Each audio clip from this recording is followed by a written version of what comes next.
ಈ ಸಭೆಯ ಅಧ್ಯಕ್ಷರು ಕರ್ನಾಟಕ ಪ್ರದೇಶ ಕಾಂಗ್ರೆಸ್ ಸಮಿತಿಯ ಅಧ್ಯಕ್ಷರು ಆದಂತ ಡಿ.ಕೆ. ಶಿವಕುಮಾರ್ ಅವರೇ, ಎಐಸಿಸಿ ಪ್ರಧಾನ ಕಾರ್ಯದರ್ಶಿಗಳು,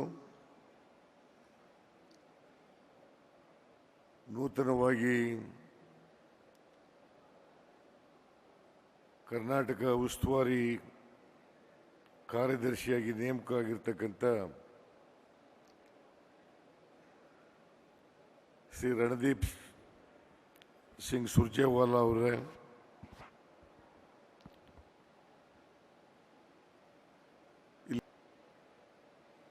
ಎಲ್ಲ ಲೋಕಸಭಾ, ರಾಜ್ಯಸಭಾ, ವಿಧಾನಸಭೆ, ವಿಧಾನ ಪರಿಷತ್ತಿನ ಮಾನ್ಯ ಸದಸ್ಯರುಗಳೇ, ಹಿರಿಯ ಮುಖಂಡರುಗಳೇ,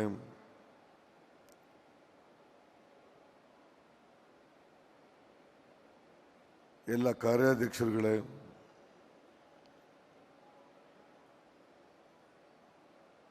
ಕಾರ್ಯಕರ್ತ ಬಂಧುಗಳೇ, ತಾಯಂದಿರೇ, ಮಾಧ್ಯಮದ ಎಲ್ಲ ಗೆಳೆಯರೇ,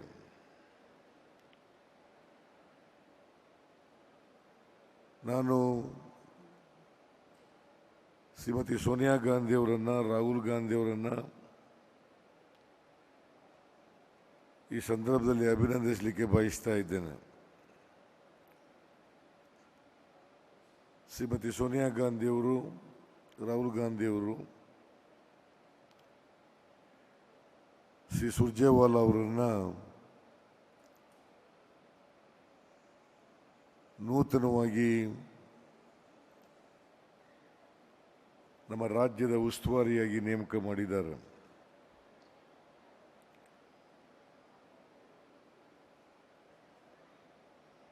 ನಾನು ಅವರ ಕಾರ್ಯಚಟುವಟಿಕೆಗಳನ್ನು ನೋಡಿದ್ದೇನೆ, ಗಮನಿಸಿದ್ದೇನೆ. ಅವರಿಗೆ ವಹಿಸಿದಂಥ ಜವಾಬ್ದಾರಿಯನ್ನು ಬಹಳ ಸಮರ್ಥವಾಗಿ ನಿರ್ವಹಿಸ್ತಾ ಇದ್ದಾರೆ. ಹಾಗಾಗಿ ಕರ್ನಾಟಕದಲ್ಲೂ ಕೂಡ ಅವರ ಮಾರ್ಗದರ್ಶನದಲ್ಲಿ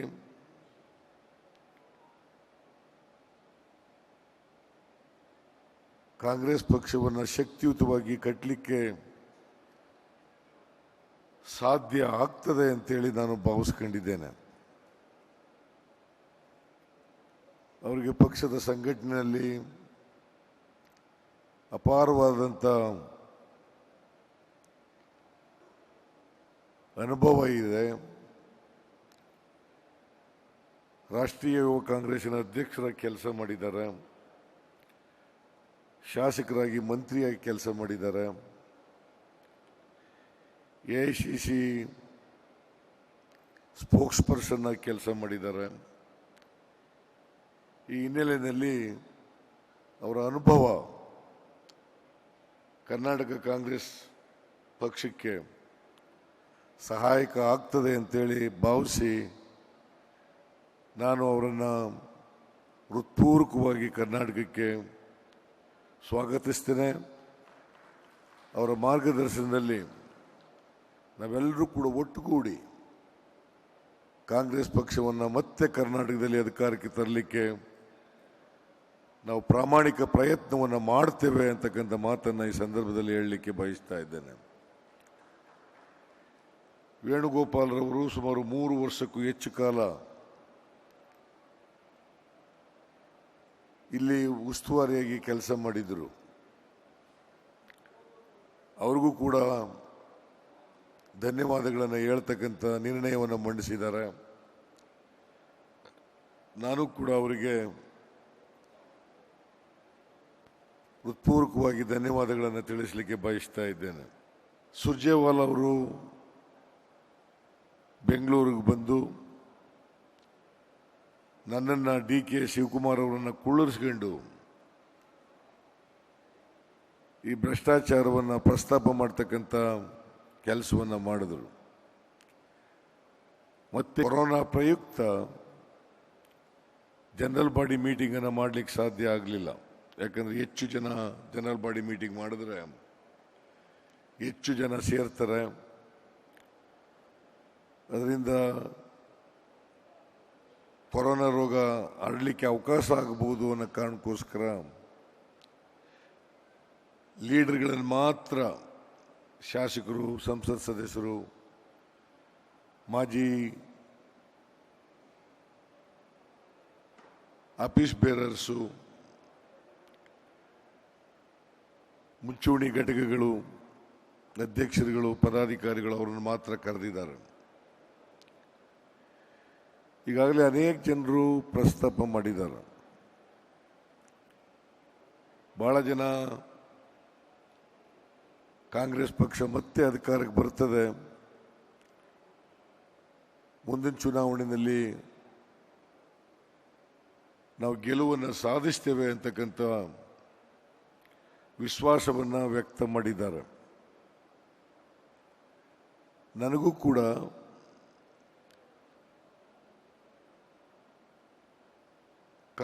ಬಿಜೆಪಿ ಸರ್ಕಾರದ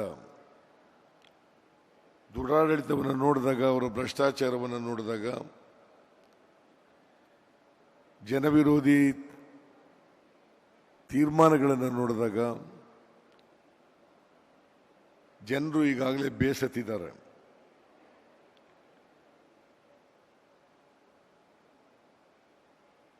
ಕಾಂಗ್ರೆಸ್ ಸರ್ಕಾರವನ್ನು ಯಾಕೆ ಸೋಲಿಸ್ತು ಅಂತೇಳಿ ಜನ ಇವತ್ತು ಪರಿತಪಿಸ್ತಾ ಇದ್ದಾರೆ. ಕಾಂಗ್ರೆಸ್ ಸರ್ಕಾರ ಒಳ್ಳೆ ಕೆಲಸ ಮಾಡ್ತಾ ಇತ್ತು, ವಿನಾಕಾರಣ ಅವರನ್ನು ಸೋಲಿಸ್ಬಿಟ್ಟು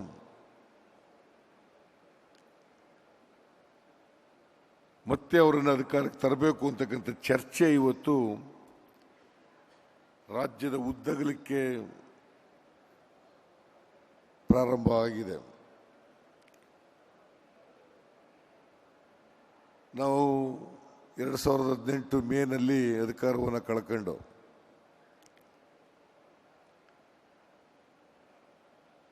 JDSನವರಿಗೆ ಬೆಂಬಲ ಕೊಟ್ಟು ಕುಮಾರಸ್ವಾಮಿ ಮುಖ್ಯಮಂತ್ರಿಯಾಗಿ 1 ವರ್ಷ 2 ತಿಂಗಳು ಸಮ್ಮಿಶ್ರ ಸರ್ಕಾರ ಅಧಿಕಾರದಲ್ಲಿತ್ತು. ನಾವು ಕೂಡ ಸರ್ಕಾರದಲ್ಲಿ ಭಾಗಿಯಾಗಿದ್ದೆವು.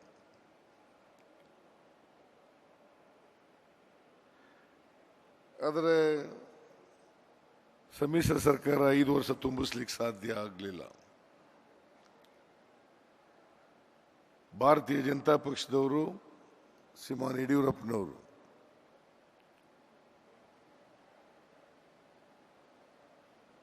ನಮ್ಮ ಪಕ್ಷದ ಶಾಸಕರುಗಳಿಗೆ ಅಧಿಕಾರದ ಆಸೆ, ಹಣದ ಆಸೆ ಇವನ್ನ ಒಡ್ಡಿ ಸುಮಾರು 17 ಜನ ಶಾಸಕರು ನಮ್ಮ ಪಕ್ಷದಿಂದ, 14 ಜನ, 3 ಜನ JDSನಿಂದ 17 ಜನರನ್ನ ರಾಜೀನಾಮೆ ಕೊಡಿಸಿ ಭಾರತೀಯ ಪಕ್ಷದವರು ಇವತ್ತು ಆಪರೇಷನ್ ಕಮಲ ಮಾಡಿ ಕೋಟ್ಯಾಂತರ ರೂಪಾಯಿಗಳನ್ನು ಖರ್ಚು ಮಾಡಿದ್ರು. ಒಬ್ಬೊಬ್ಬ MLAಗೆ 25-30 ಕೋಟಿ ರೂಪಾಯಿಗಳನ್ನು ಕೊಟ್ಟರು. ಜೊತೆಗೆ ಅಧಿಕಾರದ ಆಮಿಷಗಳನ್ನು ಒಡ್ಡಿದ್ರು. ಈ ಆಸೆಗಳಿಗೆ ಬಲಿಯಾಗಿ ನಮ್ಮ MLAಗಳು, JDS MLAಗಳು ಪಕ್ಷಾಂತರವನ್ನು ಮಾಡಿದರು. ಇದನ್ನ ನಮ್ಮಿಂದ ತಡಿಲಿಕ್ಕೆ ಸಾಧ್ಯ ಆಗಲಿಲ್ಲ. ಆಪರೇಷನ್ ಕಮಲ ಅಂತ ಹೇಳಿ ಇವತ್ತು ಪ್ರಾರಂಭ ಆದದ್ದೇ ಕರ್ನಾಟಕದಿಂದ. ಅದಕ್ಕೆ ಮೊದಲು ಪಕ್ಷಾಂತರ ಅಂತ ಇತ್ತೇ ಹೊರತು ಆಪರೇಷನ್ ಕಮಲ ಅಂತಕ್ಕಂಥ ಮಾತು ಚಾಲ್ತಿಗೆ ಬಂದದ್ದೇ ಶ್ರೀಮಾನ್ ಯಡಿಯೂರಪ್ಪನವರಿಂದ 2008ರಲ್ಲಿ. 2008ರಲ್ಲೂ ಕೂಡ ಭಾರತೀಯ ಜನತಾ ಪಕ್ಷಕ್ಕೆ ಜನ ಆಶೀರ್ವಾದ ಮಾಡಿರಲಿಲ್ಲ. 110 ಸ್ಥಾನಗಳನ್ನು ಮಾತ್ರ ಬಿಜೆಪಿ ಗೆದ್ದಿತ್ತು ಅವತ್ತು. ಆಗ ಅವರಿಗೆ ಬಹುಮತವನ್ನು ಪಡ್ಕೊಳ್ಳಿಕ್ಕೋಸ್ಕರ ಕಾಂಗ್ರೆಸ್ನ ಮತ್ತು ಜೆಡಿಎಸ್ನ MLAಗಳನ್ನು ರಾಜೀನಾಮೆ ಕೊಡಿಸಿ ಸುಮಾರು 9 ಜನರನ್ನ ಕೋಟ್ಯಾಂತರ ರೂಪಾಯಿ ಖರ್ಚು ಮಾಡಿ ಮತ್ತೆ ಮರುಚುನಾವಣೆ ಮಾಡಿ ಯಡಿಯೂರಪ್ಪನವರು ಮುಖ್ಯಮಂತ್ರಿ ಆಗಿದ್ರು. ಆಮೇಲೆ ಮತ್ತೆ ಭ್ರಷ್ಟಾಚಾರ ಮಾಡಿ ನೇರವಾಗಿ ಚೆಕ್ನ ಮೂಲಕ ಹಣ ತಗೊಂಡು ಜೈಲಿಗೆ ಓದೋದು ಕೂಡ ಇತಿಹಾಸ ಅಂತಕ್ಕಂಥದ್ದನ್ನು ಇವತ್ತು ನಾವು ನೆನಪು ಮಾಡ್ಕೋಬೇಕಾಗ್ತದೆ. ಏನಾದರೂ ತನಿಖೆಯಾಗಿ ನಾವು ಡಿಮ್ಯಾಂಡ್ ಮಾಡಿದ್ದೀವಿ ಸುರ್ಜೇವಾಲಾ ಅವರು, ನಾವೆಲ್ಲ ಈ ಸ್ಟಿಂಗ್ ಆಪರೇಷನ್ ಏನಾಗಿದೆ ಪವರ್ ಟಿವಿನಲ್ಲಿ ಏನು ಬಂದಿದೆ, RTGS ಮೂಲಕ ಏನು ಲಂಚ ತಗೊಂಡಿದ್ದಾರೆ, ಇದಕ್ಕೆ ತನಿಖೆ ಮಾಡಿಸಿದ್ರೆ 100% ಯಡಿಯೂರಪ್ಪ ಅಧಿಕಾರದಲ್ಲಿ ಇರಲಿಕ್ಕೆ ಸಾಧ್ಯ ಆಗಲ್ಲ ಅಂತಕ್ಕಂಥದ್ದನ್ನು ಇವತ್ತು ಬಹಳ ಸ್ಪಷ್ಟವಾಗಿ ತಿಳ್ಕೋಬೇಕಾಗ್ತದೆ. ನಾನೆನ್ನೆ ನೇರವಾಗಿ ಹೇಳಿದೆ ಯಡಿಯೂರಪ್ಪನವರಿಗೆ, mister Yediyurappa, you have no right to continue as a chief minister. The members of your family, your son and grandson and your son-in-law, they are involved in the corruption. They have taken money through RTGS in their accounts. There is a prima facie case. You cannot continue. You have to resign. Order for the inquiry. Let there be an inquiry by a sitting Supreme Court judge or by SIT, Special Investigation Team, under the supervision of Chief Justice of Karnataka, for which Yediyurappa did not agree. ಈಗಲೂ ಕೂಡ ಅದನ್ನ ನ್ಯಾಯಾಲಯಕ್ಕೆ ಎಳಿತಕ್ಕಂಥ ಕೆಲಸವನ್ನು ಮಾಡಬೇಕಾಗ್ತದೆ. ನಾವು there is a strong evidence to prove Mr. Vijayendra and his son-in-law are involved in the scam. It's a very big scandal. In addition to going to the court, you should also go to the people and explain how this BJP government is corrupt. Broad daylight corruption they have committed. I have not come across this type of corruption government in my political career. I am in the assembly since 1983, but this is the government which is looting the money, public money. No chief minister did like this. It is Yediyurappa and his ministers who are involved in the corruption. ನಾನು 2-3 ಸಾರಿ ಅಸೆಂಬ್ಲಿನಲ್ಲಿ ಪ್ರಸ್ತಾಪ ಮಾಡಿದೆ. Laptop ಹಗರಣ 2 ಪಟ್ಟು ಜಾಸ್ತಿ ಕೊಟ್ಟು 19,000 20,000 ಇದ್ರೆ 40,000 ರೂಪಾಯಿ ಕೊಟ್ಟು ಲ್ಯಾಪ್ಟಾಪ್ಗಳನ್ನು ಕೊಂಡುಕೊಂಡಿದ್ದಾರೆ. ಕೋಟ್ಯಾಂತರ ರೂಪಾಯಿ ಲೂಟಿ ಹೊಡೆದಿದ್ದಾರೆ. ಅದರಲ್ಲಿ ಕೊರೋನಾ ರೋಗ ಬಂದಿರುವಾಗ ಮಾನವೀಯತೆಯನ್ನು ಮರೆತು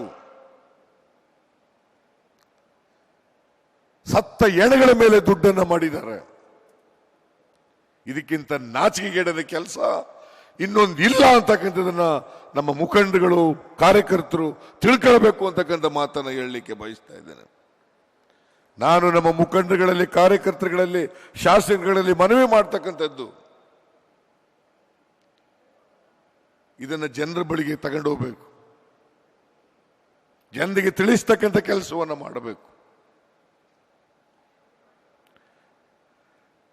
ನಾನು 4,167 ಕೋಟಿ ಕೊರೋನಾ ರೋಗ ತಡೆಗಾಗಿ ಖರ್ಚು ಮಾಡಿದ್ದೀರಿ ಅಂತಂದಾಗ ಅವರಿಬ್ಬರು ಮಂತ್ರಿಗಳು ಅಶ್ವಥ್ ನಾರಾಯಣ ಮತ್ತು ಸುಧಾಕರ್ ಅವರು ಹೇಳಿದ್ರು, ಇಲ್ಲ ನಾವು ಖರ್ಚು ಮಾಡಿರೋದೇ 323 ಕೋಟಿ. ನಿನ್ನೆ ಸುಧಾಕರ್ ಉತ್ತರ ಕೊಡುವಾಗ ಹೇಳ್ತಾರೆ 4200 ಕೋಟಿ ರೂಪಾಯಿಗಳನ್ನು ಖರ್ಚು ಮಾಡಿದ್ದೀವಿ ಅಂತ. ನನ್ನ ಪ್ರಕಾರ 50% ಮೆಡಿಕಲ್ ಇಕ್ವಿಪ್ಮೆಂಟ್ಸ್ ನಲ್ಲಿ ಲಂಚ ಹೊಡೆದಿದ್ದಾರೆ. ನಾನು ಉದಾಹರಣೆಗಳ ಮೂಲಕ ಹೇಳಿದೆ. ಒಂದು PPE ಕಿಟ್ 330 ರೂಪಾಯಿ ಇದ್ರೆ ಮಾರ್ಕೆಟಿನಲ್ಲಿ ಅವರೇ ಒಂದ್ ಕಡೆ ತಗೊಂಡಿದ್ದಾರೆ 330 ರೂಪಾಯಿ ಕೊಟ್ಟು. ಅದೇ PPE ಕಿಟ್ಟು 2117 ಕೋಟಿ 17,000 ರೂಪಾಯಿಗಳನ್ನು. ಇದಕ್ಕಿಂತ ಎವಿಡೆನ್ಸ್ ಬೇಕಾ? ಒಂದು ವೆಂಟಿಲೇಟರ್ ನರೇಂದ್ರ ಮೋದಿ ಅವರ ಸರ್ಕಾರ 4 ಲಕ್ಷ ರೂಪಾಯಿಗಳನ್ನು ಕೊಟ್ಟು ಒಂದು ವೆಂಟಿಲೇಟರ್ ಅನ್ನು ಕೊಂಡುಕೊಂಡಿದ್ದಾರೆ. ಇವರು 5,60,000 ರೂಪಾಯಿನಿಂದ ಹಿಡಿದು 18 ಲಕ್ಷ ರೂಪಾಯಿಗಳವರೆಗೆ ವೆಂಟಿಲೇಟರ್ಗೆ ಬಿಲ್ ಕೊಟ್ಟಿದ್ದಾರೆ. ಇದು ಹಗಲ್ ದರೋಡೆ ಅಲ್ವಾ? ಇದಕ್ಕಿಂತ ಉದಾಹರಣೆ ಬೇಕಾ? ಇದಕ್ಕಿಂತ ಎವಿಡೆನ್ಸ್ ಬೇಕಾ? ನಾಚಿಕೆ ಆಗಬೇಕು ಅವರಿಗೆ. ರೈತರು ಬೆಳೆದಂತ ಪದಾರ್ಥಗಳಲ್ಲಿ ಕೊಂಡ್ಕೊಳ್ಳಕ್ಕಾಗ್ಲಿಲ್ಲ, ರೈತರು ಬೀದಿಗೆಲ್ಲ ಸುರಿದು ಬಿಟ್ರು. ನಮ್ಮ ಇಲ್ಲಿ MP ಇದ್ದಾರೆ ಸುರೇಶ್, ಅವರು, ನಾನು, DK ಶಿವಕುಮಾರ್, ಬಹಳಷ್ಟು ಜನ, ಕೃಷ್ಣ ಬೈರೇಗೌಡ, ದಿನೇಶ್ ಗುಂಡೂರಾವ್, ನಾವೆಲ್ಲರೂ ಕೂಡ ರೈತರ ಬಳಿಗೆ ಹೋಗಿ ರೈತರಿಗೆ ಸಾಂತ್ವನ ಹೇಳಿ ಅವ್ರ ಮೂಲಕ ತರಕಾರಿಗಳನ್ನು ತಗೊಂಡು ರೈತರಿಗೆ ಗ್ರಾಹಕರಿಗೆ ಹಂಚತಕ್ಕಂಥ ಕೆಲಸವನ್ನು ಮಾಡೋದು. ಕೇಂದ್ರ ಸರ್ಕಾರದಿಂದ ಬರ್ತಕ್ಕಂಥ ಫುಡ್ ಗ್ರೈನ್ಸ್ನಲ್ಲಿ ಲಂಚ ಹೊಡೆದ್ಬಿಟ್ರು. ಕಂಪ್ಲೇಂಟ್ FIR ಎಲ್ಲ ಆಯಿತು, ಏನು ಕ್ರಮ ತಗೊಳ್ಳಿಲ್ಲ. ಇವತ್ತು ಕಾನೂನು ಸುವ್ಯವಸ್ಥೆ ಹಾಳಾಗ್ಬಿಟ್ಟಿದೆ. ಜನ ಆತಂಕದಿಂದ, ಭಯದಿಂದ ಬದುಕಬೇಕಾದಂಥ ಪರಿಸ್ಥಿತಿ ಆಗಿದೆ. ಮತ್ತೆ ಕೋಮುವಾದವನ್ನು ಬೆಳೆಸತಕ್ಕಂಥ ಪ್ರಯತ್ನವನ್ನು ಮಾಡುತ್ತಾರೆ. CAA ಕಾನೂನಿನಲ್ಲಿ ಅದರ ವಿರುದ್ಧ ಹೋರಾಟ ರಾಜ್ಯ ತುಂಬ ನಡೀತು. ಮಂಗಳೂರಿನಲ್ಲಿ ಅದನ್ನು ವಿರೋಧ ಮಾಡಿದವರಿಗೆ ಗೋಲಿಬಾರ್ ಮಾಡಿ 2 ಅಮಾಯಕರನ್ನು ಕೊಂದು ಹಾಕಿದ್ರು. ಯಡಿಯೂರಪ್ಪನವರು ಹಿಂದೆ ಬೀಜ ಗೊಬ್ಬರ ಕೇಳಿದಾಗಲೂ ಕೂಡ 2 ಕೊಂದು ಹಾಕಿದ್ರು. ಮಂಗಳೂರಿನ ಘಟನೆ, ಚರ್ಚ್ಗಳ ಮೇಲೆ ದಾಳಿ ಮಾಡಿದ್ರು ಇವರ RSS ಮತ್ತು ಬೇರೆ ಸಂಘ ಪರಿವಾರದವರು. ಮತ್ತೆ ಬೆಂಗಳೂರಿನಲ್ಲಿ KG ಹಳ್ಳಿ, DG ಹಳ್ಳಿನಲ್ಲಿ ಒಬ್ಬ ನವೀನ್ ಅಂತಕ್ಕಂಥ ಹುಡುಗ, ಅವನು ಅವಿದ್ಯಾವಂತನೇನಲ್ಲ, BCom ಗ್ರಾಜ್ಯುಯೇಟ್. ಆ ಹುಡುಗ ಪ್ರವಾದಿ ಮೊಹಮ್ಮದರ ಮೇಲೆ ಅವಹೇಳನಕರವಾದಂತ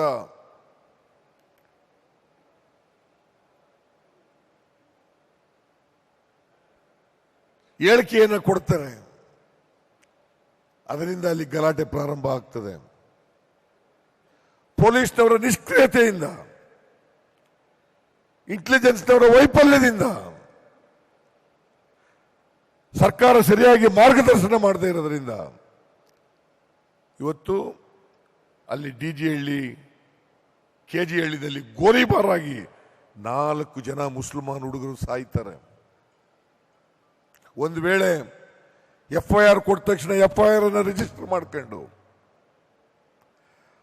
ಆ ನವೀನ್ ಅನ್ನೋನ್ನ ಅರೆಸ್ಟ್ ಮಾಡಿದ್ರೆ ಆ 4 ಜನ ಸಾಯೋದನ್ನು ತಪ್ಪಿಸಬಹುದಾಗಿತ್ತು. ಅದನ್ನು ಮಾಡಕ್ಕಾಗಲಿಲ್ಲ ಇವ್ರ ಕೈನಲ್ಲಿ. ಇವತ್ತು ಇಡೀ ಅಲ್ಪಸಂಖ್ಯಾತ ಜನಾಂಗ ಭಯದಿಂದ, ಆತಂಕದಿಂದ ಬದುಕಬೇಕಾದಂಥ ವಾತಾವರಣವನ್ನು ನಿರ್ಮಾಣ ಮಾಡಿದ್ದಾರೆ. ಇವರು ತಪ್ಪನ್ನು ಮುಚ್ಕೊಳ್ಳಿಕ್ಕೋಸ್ಕರವಾಗಿ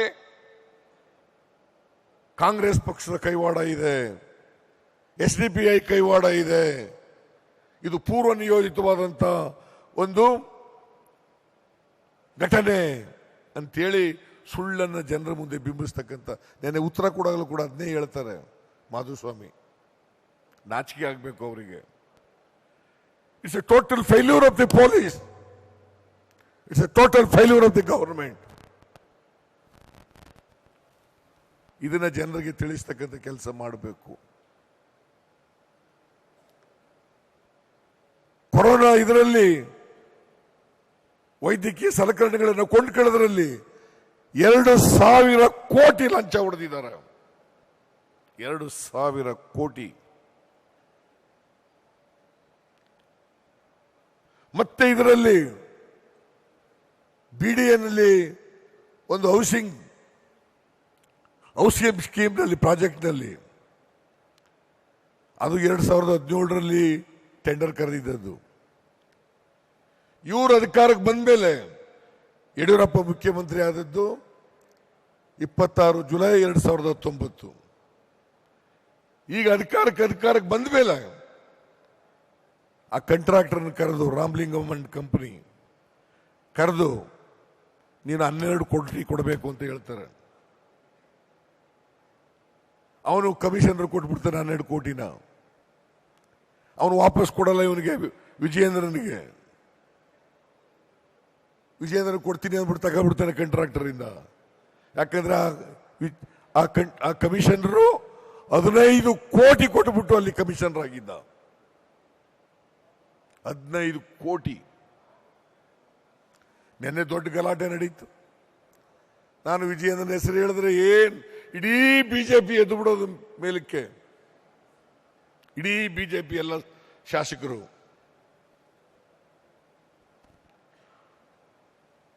ಹೆಸರು ಹೇಳಬಾರದು, ಅವ್ರ ಮೊಮ್ಮಗನ ಹೆಸರು ಇರಬಾರದು.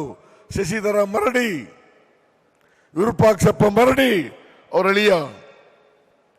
ಬಹುಶಃ ಕರ್ನಾಟಕದ ಇತಿಹಾಸದಲ್ಲಿ ಯಾರಾದರೂ ಒಬ್ಬ ಮುಖ್ಯಮಂತ್ರಿ ಅದಿದ್ರೆ, ಈಗ ಅವರ ಮೊಮ್ಮಗ, ಅವರ ಮಗ RTGS ಮೂಲಕ ಲಂಚ ಪಡೆದಿದ್ರೆ ಅದು ಯಡಿಯೂರಪ್ಪ ಮತ್ತು ಅವರ ಕುಟುಂಬದ ಸದಸ್ಯರುಗಳು ಅಂತಕ್ಕಂಥದ್ದನ್ನು ಇವತ್ತು ನಾವು ಅರ್ಥ ಮಾಡ್ಕೋಬೇಕಾಗ್ತದೆ. ಇಂಥ ಸರ್ಕಾರ ಕಿತ್ತೊಗಿದೆ ಹೋದರೆ ಈ ರಾಜ್ಯಕ್ಕೆ ಉಳಿಗಾಲ ಇಲ್ಲ. ಹಣಕಾಸಿನ ಪರಿಸ್ಥಿತಿ ಇವತ್ತು ಅತ್ಯಂತ ಕೆಳಮಟ್ಟದಲ್ಲಿದೆ. ಅವ್ರು ತಂದಿದ್ರು ಫಿಸ್ಕಲ್ ರೆಸ್ಪಾನ್ಸಿಬಿಲಿಟಿ ಆಕ್ಟ್ಗೆ ಅಮೆಂಡ್ಮೆಂಟ್ ತಂದಿದ್ರು. ನಾನು ಹೇಳಿದೆ, ಯಡಿಯೂರಪ್ಪ ನೀವು ಅಧಿಕಾರಕ್ಕೆ ಬಂದು 1 ವರ್ಷ 2 ತಿಂಗಳಾಯ್ತು, 3 ತಿಂಗಳಾಯ್ತು. 3 ತಿಂಗಳಲ್ಲಿ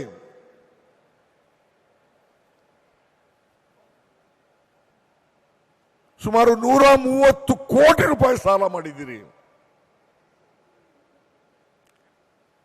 ಈಗ ಕರ್ನಾಟಕದ ಮೇಲೆ ಇರ್ತಕ್ಕಂಥ ಸಾಲ 4,01,000 ಕೋಟಿ ರೂಪಾಯಿ. Committed expenditure, you have already crossed 90%. There is no money for the development. ಈಗಾಗಲೇ ಈ ವರ್ಷ 22,300 ಕೋಟಿ ರೂಪಾಯಿ ಬಡ್ಡಿ ಕಟ್ತಾ ಇದ್ದೀವಿ ನಾವು. 22,300 ಕೋಟಿ as interest. It is non-developmental expenditure. All committed expenditure put together, salary, pension, interest, repayment of loan, it comes to about 1,55,000 crores this year. Our budget is 2,37,000 crores. ಅದರಲ್ಲೂ ಕೂಡ ಕಟ್ಟಾಗುತ್ತೆ ಈ ಸರಿ.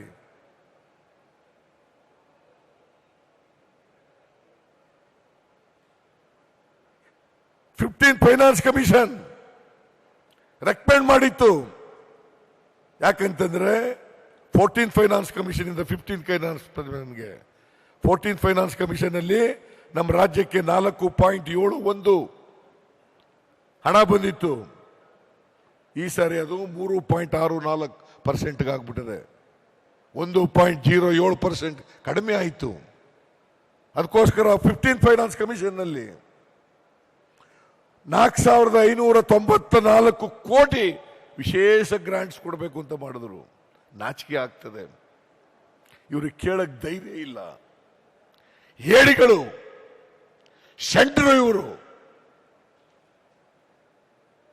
25 ಜನ ಎಂಪಿಗಳನ್ನು ಗೆಲ್ಲಿಸ್ಕೊಟ್ರು. ಒಂದಿನ ಹೋಗಿ ಯಡಿಯೂರಪ್ಪ ಕೇಳಕ್ ಹೋಗಕ್ಕಾಗಲಿಲ್ಲ ಇವ್ರ ಕೈನಲ್ಲಿ. ಪ್ರವಾಹ ಬಂತು. 2019ರಲ್ಲಿ ಪ್ರವಾಹ ಸರಿಯಾಗಿ ನಿರ್ವಹಿಸಲಿಲ್ಲ. ಈ ವರ್ಷ ಪ್ರವಾಹ ಬಂತು, ಈಗಲೂ ಕೂಡ ನಿರ್ವಹಿಸಲಿಲ್ಲ. ಒಟ್ಟಾರೆಯಾಗಿ ಸರ್ಕಾರ ಜನವಿರೋಧಿಯಾಗಿದೆ. ಲಂಚದಲ್ಲಿ ಮುಳುಗೋಗಿದೆ. ಅಭಿವೃದ್ಧಿ ಕೆಲಸಗಳಿಗೆ ದುಡ್ಡಿಲ್ಲ. ಸಾಲ ತಗೊಳಕ್ ಹೋಗ್ತಿದ್ದಾರೆ. ಈ ವರ್ಷ ಒಂದೇ ವರ್ಷ ಸುಮಾರು 1 ಲಕ್ಷ ಕೋಟಿ ರೂಪಾಯಿ ಸಾಲ ಮಾಡ್ತಾ ಇದ್ದಾರೆ. This year alone they're taking the loan of rupees 1 lakh crore. ಯೋಚನೆ ಮಾಡಿ, ರಾಜ್ಯ ಇರಬೇಕಾ? ಉಳಿತದ? ಇನ್ನು ಮುಂದೆ ಬಂದಂತ ಸರ್ಕಾರಗಳು ಸಂಬಳ, ಪೆನ್ಷನ್, ಇಂಟ್ರೆಸ್ಟ್ ಪೇಮೆಂಟ್, ಸಾಲ ತೀರಿಸೋದು ಇಷ್ಟಕ್ಕೆ ಕೊಟ್ಕೊಂಡಿರ್ಬೇಕಾಗ್ತದೆ. ಇದ್ರ ಜೊತೆಗೆ ಆರ್ಥಿಕವಾಗಿ ದಿವಾಳಿ ಮಾಡಿರೋದಲ್ದೇನೆ ಜನವಿರೋಧಿ ಬಿಲ್ಗಳನ್ನು ತಗೋಬರ್ತಾ ಇದ್ದಾರೆ. ಲ್ಯಾಂಡ್ ರಿಫಾರ್ಮ್ಸ್ ಆಕ್ಟ್, APMC ಆಕ್ಟ್ಗೆ ತಿದ್ದುಪಡಿ, ಲೇಬರ್ ಲಾಗೆ ತಿದ್ದುಪಡಿ, ಎಸೆನ್ಷಿಯಲ್ ಕಮೋಡಿಟೀಸ್ ಆಕ್ಟ್ಗೆ ತಿದ್ದುಪಡಿ. ಇವೆಲ್ಲವೂ ಕೂಡ ಜನವಿರೋಧಿಗಳು, ರೈತ ವಿರೋಧಿ ಕಾನೂನುಗಳು. ನಾವು ತೀವ್ರವಾಗಿ ವಿರೋಧ ಮಾಡೋದು ಲ್ಯಾಂಡ್ ರಿಫಾರ್ಮ್ಸ್ ಆಕ್ಟ್ ಅನ್ನ. 1974 ದೇವರಾಜ ಅರಸನವರು ಚೀಫ್ ಮಿನಿಸ್ಟರು. ಉಳುವವನಿಗೆ ಭೂಮಿ, ಉಳುವವನೇ ಭೂಮಿ ಒಡೆಯ. ಈಗ ಉಳ್ಳವನೇ ಭೂಮಿ ಒಡೆಯ ಮಾಡ್ಲಿಕ್ಕೆ ಹೊರಟಿದ್ದಾರೆ. ನಾಚಿಕೆ ಆಗ್ಬೇಕು. ರೈತರ ಬಗ್ಗೆ ಮಾತಾಡ್ಲಿಕ್ಕೆ ಇವರಿಗೆ ಯಾವುದೇ ನೈತಿಕತೆ ಇಲ್ಲ.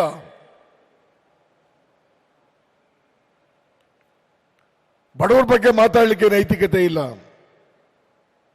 ಇವತ್ತು ಇಡೀ ರಾಜ್ಯದಲ್ಲಿ ರೈತ ಸಂಘಟನೆಗಳು, ದಲಿತ ಸಂಘಟನೆಗಳು ಮತ್ತು ಕಾರ್ಮಿಕ ಸಂಘಟನೆಗಳು ಇದರ ವಿರುದ್ಧ ಧ್ವನಿ ಎತ್ತಿದ್ದಾವೆ. ಅದಕ್ಕೆ ನಾವು ತೀರ್ಮಾನ ಮಾಡಿದ್ದೀವಿ. ಸೋಮವಾರ ನಾಳೆ ಬಂದ್ ಕರೆದಿದ್ದಾರೆ. ಆ ಬಂದ್ಗೆ ಕಾಂಗ್ರೆಸ್ ಪಕ್ಷ ಸಂಪೂರ್ಣವಾಗಿ ಬೆಂಬಲವನ್ನು ಕೊಡುತ್ತದೆ. ಮೇಲ್ಮನೆಯಲ್ಲಿ ಒಳ್ಳೆ ಕೆಲಸ ಮಾಡಿದ್ದಾರೆ.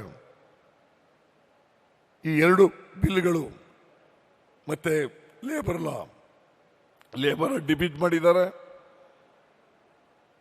ಲ್ಯಾಂಡ್ ರಿಫಾರ್ಮ್ಸ್ ಆಕ್ಟ್ ತಿದ್ದುಪಡಿ ತಂದಂತ ಕಾಯ್ದೆ, APMC ತಿದ್ದುಪಡಿ ತಂದಂತ ಕಾಯ್ದೆ ಅದು ಬರಬಾರ್ದಾಗ ನೋಡ್ಕೊಂಡಿದ್ದಾರೆ. ಮತ್ತೆ ಅವರು ಆರ್ಡಿನೆನ್ಸ್ ಮಾಡಬೇಕಾಗ್ತದೆ, ನೋಡ್ಕೊಳ್ಳೋಣ ಆಮೇಲೆ. ಆದರೆ ಅವ್ರು ಇಷ್ಟಕ್ಕೆ ನಿಲ್ಸಲ್ಲ. ಯಾಕಂತಂದ್ರೆ ಲ್ಯಾಂಡ್ ರಿಫಾರ್ಮ್ಸ್ ಆಕ್ಟ್ ತಿದ್ದುಪಡಿನಲ್ಲಿ ಕೋಟ್ಯಾಂತರ ರೂಪಾಯಿಗಳ ಅವ್ಯವಹಾರ ಆಗಿದೆ. ನಿಮಗೆ ಸುಮ್ಮನೆ ಒಂದು ಮಾತನ್ನ ಹೇಳಲಿಕ್ಕೆ ಬಯಸ್ತೇನೆ.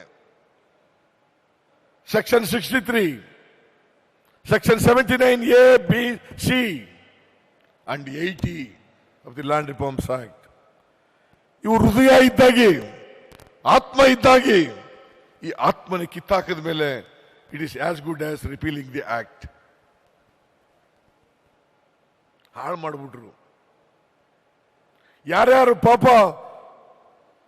ಗೇಣಿದಾರರಾಗಿ ಮಾಲೀಕರಾಗಿದ್ರು, ಜಮೀನು ಪಡ್ಕೊಂಡಿದ್ರು, ಅವರೆಲ್ಲರೂ ಕೂಡ ಮತ್ತೆ ಜಮೀನು ಮಾರ್ಕೊಂಡು ಬೀದಿ ಪಾಲಾಗ್ತಾರೆ. 13,814 ಕೇಸ್ಗಳು 79A, B ನಲ್ಲಿ ಇದ್ದಂತ ವೈಲೇಟ್ ಮಾಡಿದಂತ ಕೇಸ್ಗಳು 13,814. ಒಂದು ಮೊಕದ್ದಮೆಗೆ 4 ಎಕರೆ ಅಂತಂದ್ರೆ ಸುಮಾರು 50,000 ಎಕರೆ ಆಯಿತು. 1 ಎಕರೆಗೆ ಬೆಂಗಳೂರು ಸುತ್ತಮುತ್ತ 2 ಕೋಟಿಯಿಂದ 10 ಕೋಟಿ ರೂಪಾಯಿವರೆಗಿದೆ. ಹೌಸಿಂಗ್ ಸೊಸೈಟಿಗಳು ಅವರು 50,000 ಎಕರೆ ಮಾಡ್ಕೊಂಡಿದ್ದಾರೆ, ವೈಲೇಟ್ ಮಾಡಿ ಕೇಸ್ಗಳು ನಡೀತಾ ಇದ್ದಾವೆ. ಎಷ್ಟು ಕೋಟಿ ಹೊಡೆದಿರಬೇಕು ಇವರು? ಕೋಟ್ಯಾಂತರ ರೂಪಾಯಿ ನುಂಗಾಕಿದ್ದಾರೆ. ಅದರಿಂದ ಮತ್ತೆ APMC ಆಕ್ಟ್ ತಿದ್ದುಪಡಿ ಮಾಡಿರೋದು ಇವರು ರೈತರಿಗೆ ಸಹಾಯ ಮಾಡಬೇಕು ಅಂತ ಮಾಡಿರೋದಲ್ಲ. ನಾನು ನಿನ್ನೆ ಹೇಳಿದೆ, ಅಮಿತ್ ಶಾ ಅವರ ಪ್ರೈವೇಟ್ ಸೆಕ್ರೆಟರಿ ಬರೆದಿರ್ತಕ್ಕಂಥ ಕಾಗದ, ಅಗ್ರಿಕಲ್ಚರ್ ಮಿನಿಸ್ಟರ್ ಸೆಕ್ರೆಟರಿ ಮಿನಿಸ್ಟ್ರಿ ಅವ್ರು ಬರೆದಿರ್ತಕ್ಕಂಥ ಕಾಗದ, ಅವರು ಒತ್ತಾಯ ಮಾಡಿ APMC ಕಾಯ್ದೆಗೆ ತಿದ್ದುಪಡಿಯನ್ನು ತಂದಿದ್ದಾರೆ. What is the intention? The intention is the government of India is yielded to corporate bodies. That is why the government of India pressurized state government to bring amendments to APMC Act. It is at the instruction of the government of India these amendments were brought. Should we keep quiet?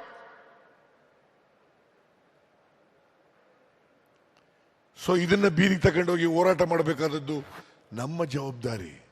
Land reforms act ಅನ್ನು ತಂದವರು ನಾವು. ಶ್ರೀಮತಿ ಇಂದಿರಾ ಗಾಂಧಿ ಅವರು prime minister ಆಗಿರುವಾಗ, ದೇವರಾಜ ಅರಸು ಅವರು ಮುಖ್ಯಮಂತ್ರಿ ಆಗಿರುವಾಗ, it is our baby. ಇದನ್ನ ಉಳಿಸ್ತಕ್ಕಂಥ ಕೆಲಸ ಮಾಡ್ತಕ್ಕಂಥದ್ದು ನಮ್ಮ ಜವಾಬ್ದಾರಿ. ಅದರಿಂದ under the guidance and direction of Surjewala ji, we'll have to go to the people. We'll take the issue to the people. We have to take the issue to the people's court. We can't expect the justice from this government. This government is against the social justice, against the farmers, against the backward communities, against the minorities, against the SC/STs, against the labor class. It is the Congress party only can save these categories. So you have to safeguard these communities in the society. So ಈಗ ಇದು ಒಂದು ಸವಾಲು ನಮಗೆ. ಈ ಸವಾಲನ್ನು ಸಮರ್ಥವಾಗಿ ಎದುರಿಸಿದ್ರೆ ಕಾಂಗ್ರೆಸ್ ಪಕ್ಷ ಜನರ ರಕ್ಷಣೆಗೆ ಹೋಗಲಿಕ್ಕೆ ಸಾಧ್ಯ ಆಗ್ತದೆ. It is not that we should come back to power.